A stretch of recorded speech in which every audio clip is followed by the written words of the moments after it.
Salut à tous, on se retrouve aujourd'hui pour parler du FC Barcelone en ce mardi 7 novembre et on commence tout d'abord avec le match du jour. Donc le Barça joue aujourd'hui, attention l'horaire, 18h45 heure française, ça sera contre l'équipe du Shakhtar, le match aura lieu en Allemagne, ça ne peut pas se jouer en Ukraine, on va en parler juste après. Donc voilà, concernant cette rencontre, donc le Barça, il suffit juste d'un point pour être officiellement qualifié pour la suite de la Ligue des Champions et surtout passer les phases de poule. Les 2 dernières années ça a été échec, donc là voilà, s'il y a un nul ce soir, minimum, ça sera tout simplement cette qualif. Et pourquoi ça se joue dans le stade de Hambourg? En raison de la guerre en Ukraine, le Shakhtar doit jouer dans ce stade. Et surtout, eux, ça leur fait des longs déplacements. Ils doivent faire quand même 11 heures de bus pour se rendre à Hambourg les jours de match. Là, par exemple, on peut voir chaque heure les destinations qu'ils doivent prendre tout simplement pour aller jouer leur match dans leur stade du côté de Hambourg, parce que ça ne peut pas se jouer, on sait, du côté du Shakhtar, vu que le Shakhtar Donetsk est du côté de l'Ukraine. Et le Barça s'entraîne donc du côté du stade de Hambourg. Donc l'herbe n'est pas super bonne, l'herbe sur le terrain est sèche, haute et inégale. C'est dire qu'elle n'est même pas de la même, des fois, elle est en montagne russe, on a l'impression. Donc on sait que le Barça, c'est une équipe qui pose le ballon, qui joue bien, tout ça. Et voilà, la pelouse n'est pas au top, d'après ce qu'on a pu voir bien sûr par rapport aux photos. Et le Barça qui a disputé 36 matchs sur le sol allemand, vu que ce soir c'est pas contre une équipe allemande mais c'est sur le sol allemand. Donc en tout c'est 10 victoires contre des équipes allemandes en Allemagne pour 14 matchs nuls et 12 défaites. Donc voilà le bilan bien sûr du FC Barcelone quand il se déplace du côté de l'Allemagne. Quelques photos de l'entraînement qui avait lieu hier, aujourd'hui bien sûr pas d'entraînement vu qu'il y a match. Donc tout d'abord Xavi, il y a une petite info concernant Xavi, aujourd'hui on est le 7 novembre et donc il y a 2 ans, jour pour jour, il a été officiellement annoncé comme entraîneur du Barça il y a 2 ans, jour pour jour, c'était un 7 novembre, il avait été annoncé en tant que nouveau coach du Barça, il avait remplacé Ronald Koeman, voilà 2 ans après, il est toujours en place tout simplement. Xavi, il a remporté quelques trophées dont bien sûr la Super Coupe d'Espagne mais surtout la Liga remportée il y a quelques semaines. Toujours sur cet entraînement, hier quelques photos comme d'habitude bien sûr lors du dernier entraînement, on peut voir Rafinha, on peut voir Ter Stegen après son gros match là il y a quelques jours contre la Real Sociedad, on espère que ça sera la même chose aujourd'hui. Jules Koundé qui pourrait être dans le 11 de départ, il y a Félix Lega, on peut voir aussi Cancelo, Ferran Torres, Robert Lewandowski, ce serait bien qu'il soit buteur Robert Lewandowski qui en plus, et on sait qu'il était très performant à l'époque du côté du sol allemand vu qu'il joue au Bayern, donc ce serait bien qu'il marque des buts, qu'il lance quasiment sa saison, parce qu'on sait que le début de saison est plutôt moyen quand même pour un joueur du calibre quand même de Robert Lewandowski. Gundogan lui qui est en grande forme ces derniers temps, Gavi aussi quasiment le meilleur joueur du Barça en ce début de saison.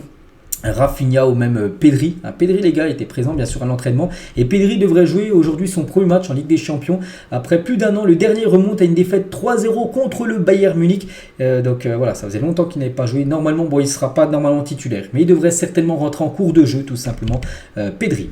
On continue, on va parler bien sûr du groupe. Je cherche le groupe du Barça, c'est le groupe H. C'est tout en bas à droite, le dernier groupe. Et voilà, pour montrer le classement bien sûr avant cette rencontre, pour vous dire ça peut être une rencontre décisive. Donc le Barça 9 points, après le Shakhtar ils ont 3 points. Donc nous surtout on regarde par rapport à la 3e place vu que c'est les 2 premiers qui se qualifient. Donc il y a 6 points d'écart. Donc si le Barça ou la fin nul ou encore mieux s'impose, donc voilà, bien sûr la qualif sera acquise. Et mieux bien sûr pour le Barça c'est de finir premier pour recevoir lors du 8e de finale retour. On sait que c'est important. Et surtout affronter une équipe qui finira 2e, éviter de taper un gros, on peut dire un Bayern ou un Manchester City dès les 8e.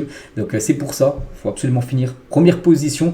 Et voilà, ça vient bien avec une victoire ce soir du côté de l'Allemagne contre le Shakhtar. On va parler maintenant de la conférence de presse, bien évidemment. Xavi plus Jules Koundé, il y a toujours l'entraîneur plus un joueur quand on a Ligue des Champions, quand c'est en Liga c'est juste l'entraîneur. Donc là il y a Koundé et Xavi, donc on va commencer avec Xavi. Donc ce soir nous devons confirmer notre bon départ en Ligue des Champions, mais pas 3 matchs, 3 victoires, avec 3 points supplémentaires. Il s'agit d'abord de se qualifier, déjà voilà, premier objectif se qualifier, puis après penser à la première place du groupe. Donc voilà, il le sait, il faut gagner tout simplement ce soir. Toujours avec Xavi, je pense que notre match idéal était la Super Coupe que nous avons gagnée contre Madrid. Si vraiment il sort un match référence, vu que là ça fait 2 ans, jour pour jour qu'il est entraîneur du Barça, s'il doit sortir un match, c'est la finale de la Super Coupe. C'était en tout début d'année, de 2023. Ça a été une victoire 3-1 contre Madrid. C'est son match référence depuis qu'il est arrivé. Gagner en jouant mal, il a dit, ce n'est pas l'objectif. Ce que nous devons réaliser, c'est dominer le match comme au Classico où nous avons été bons, mais nous n'avons pas pu obtenir le résultat là-bas. Nous devons lui donner de la continuité. L'objectif est de bien jouer et de gagner les matchs. C'est vrai que des fois, tu peux gagner en jouant mal. Ça a été le cas, on va pas se mentir, lors du match contre la Real Sociedad. Mais le mieux, c'est bien sûr de gagner en jouant bien. C'est ce qu'il veut tout simplement Xavi. L'objectif, c'est gagner en jouant bien comme toujours. La mentalité est très bonne. C'est une bonne base pour continuer à grandir. Je pense que nous sommes l'équipe d'Europe qui marque le plus de buts dans les dernières minutes. J'en ai parlé, qui a eu beaucoup de points pris cette saison en Liga, à partir de la 80e minute, je crois 12 points qui ont été pris, je crois que j'en ai parlé, c'était hier en plus, donc c'est pour ça que j'ai encore l'info en tête.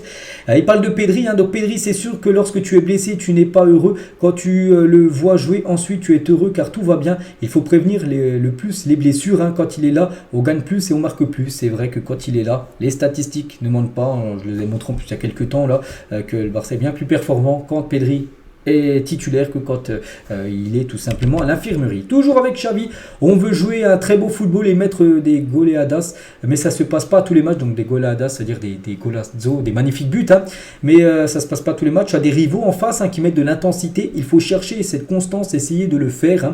Il a également dit, donc le Barça c'est comme ça, on doit analyser ce qui s'est passé, être honnête avec le joueur, on l'a analysé, on a pris 3 points vitaux et maintenant il faut faire mieux. Donc là il parle du dernier match contre la Real Sociedad. Je crois que Cancelo récupérera sa position naturelle de latéral droit, c'est une question tactique sur les 2 derniers matchs, faciliter la sortie et attaquer les espaces, parce qu'on sait que Cancelo a plutôt joué ailier droit, par exemple le second classico il avait joué ailier droit, tout ça, donc c'est là il dit qu'en gros il va retourner à ça, sa position défenseur droit certainement pour ce soir. En résumé, on a respecté nos objectifs fixés en tant que club, on est arrivé à une mi-saison super compliquée et on a sauvé la saison. Lors de la seconde saison, donc la saison dernière, on a gagné 2 titres en jouant bien durant, mais pas mal de moments. Maintenant, on doit récupérer l'excellence, tout simplement. On doit récupérer notre niveau d'intensité, le pressing après la perte du ballon, notre identité, c'était la clé pour avoir de bonnes sensations et gagner. Et les dernières déclarations de Xavi. Donc il faut ensuite finir premier du groupe, c'est important bien sûr. Si on se qualifie dès aujourd'hui, on aura fait nos devoirs dans cette compétition. Il faudra confirmer la qualification ce soir. On doit s'améliorer, c'est clair, mais il ne faut pas jeter les matchs qu'on a fait. Oui, le retour de Pedri va nous faire du bien, même le retour à 100% de Rafinha, Lewandowski, Jules Koundé. Ils sont vitaux pour l'équipe, ils donnent confiance aux coéquipiers. Ils sont ils sont importants en gros. Et je l'ai déjà dit, la première mi-temps contre la Real Sociedad était inacceptable. Il a dit que c'était quasiment l'une des pires mi-temps qu'il avait fait en tant que coach du Barça depuis son arrivée. C'est que la première mi-temps n'a pas du tout été bonne, surtout le début de match où ça a été un Barça fantomatique, mais bon, à la fin du compte, il y a une victoire 1-0. On a réduit la distance avec ceux de devant en jouant mal. Maintenant, on doit faire mieux, tout simplement. Donc voilà tout ce qu'a pu dire Xavi. On va parler aussi de Jules Koundé, quelques déclarations aussi de Koundé qui est en conférence de presse. Donc c'est vrai que parfois on laisse trop d'espace défensivement par rapport à l'an dernier, mais il y a eu des arrivées de nouveaux joueurs. On travaille sur cela pour corriger tous les détails. Je vois Pedri en pleine forme, heureux, c'est compliqué après une longue blessure. S'il a joué, c'est parce qu'il est à 100%. Alors du dernier match. Les difficultés face à des équipes avec une forte pression, il a dit, c'est un sujet très collectif. Le Real Madrid nous a rendu très difficile la sortie du ballon. Nous avons perdu pas mal de ballons lors des remises en jeu et je pense que c'est une question de communiquer. Voilà, tout simplement. Il a également dit, Jules Koundé, je suis heureux qu'Inigo soit arrivé et qu'il y ait plus de concurrence en défense. Avec Inigo, il y a lui, il y a Christensen, il y a Rojo. Voilà, il y a pas mal de défenseurs centrales pour 2 places seulement, bien sûr, vu que le Barça, même n'importe quel, beaucoup d'équipes jouent avec 4 défenseurs. Donc il a dit, plus important encore, l'équipe devient plus forte avec la concurrence. Concernant la blessure, c'est vrai que parfois il y a un délai précisé pour le retour, mais je me sentais mieux et plus fort. C'est pour ça qu'il a pu revenir. Parce que de base, les gars, Koundé, quand il était blessé, c'était 5 semaines. Il est revenu au bout de 3 semaines. Il devait revenir quasiment aux alentours du prochain match contre Alaves. Aux alentours du 12 novembre. Il a déjà joué.